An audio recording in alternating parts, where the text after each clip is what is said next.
There were celebrations in Hobart today commemorating the 100-year anniversary since Sir Douglas Mawson set sail for Antarctica in the first Australian-led expedition. But it wasn't the only trip to the icy continent in 1911.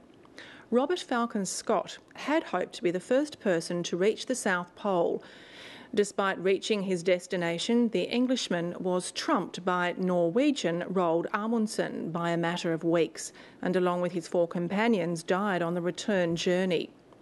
26 years ago, a private expedition set out to follow in Scott's footsteps.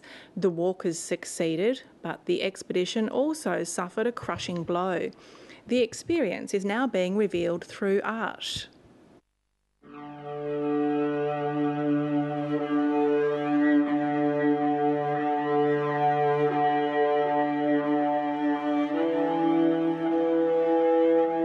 And it's about my story of going down on my honeymoon to Antarctica and being on the ship when it sank.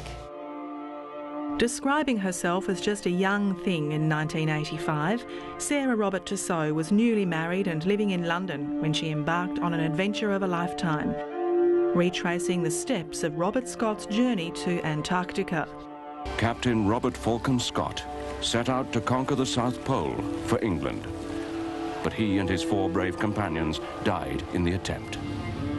My husband and I became shareholders in the ship, and in the second part of the voyage we actually came to Australia and sailed from Sydney to Hobart and then south to Macquarie Island and towards the expedition base at Jack Hayward on the Ross Island. They were on board the support vessel, a North Sea trawler called the Southern Quest, when it was trapped in sea ice. So the information was interesting because it became a little bit obscured. There was a bit of politics to do with our expedition because we were a private expedition, and at that time communities in Antarctica were a bit nervous about private expeditions, so they didn't really want us there. Robert Tussaud says they weren't given information about a change in the wind direction. The ice that was around the ship was blowing in a direction which meant the ship got trapped, and in the end it got so trapped it actually was squeezed by the pack ice, and then the ship was lost.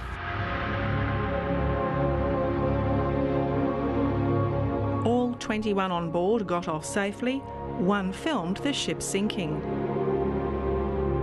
After being taken to New Zealand, Robert Tussaud and her husband settled in Tasmania. The adventure is forming the heart of her master's degree at the University of Tasmania's School of Art. For me it was about evoking that sense and connection to ships. The art school's right down by the docks. The printmaking room has got great big steering wheels, or in fact they're handles that you turn to make the prints. And to me that's a little bit like steering a ship. Yeah, this one's even better though.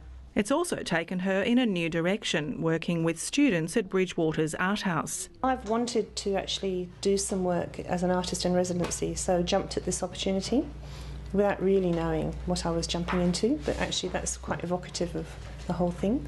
Sometimes you just got to be brave and take a jump. Sharing the intrepid adventure is giving her a new perspective on it. And I wanted really to hear the story back to me, because I've said it so often, I often lose sight of the impact of it. And so by sharing this story with these students, I'm actually hearing my own voice and their response to my experience. When she first told us the story, I first thought of the Titanic. Like, it reminded me of how the ship sank and how it crashed into the iceberg. I thought they would have gone somewhere else more romantic or something, but in the end I thought it was pretty cool how they went all together, when they were with lots of people, with all their friends, and more the merrier, I guess.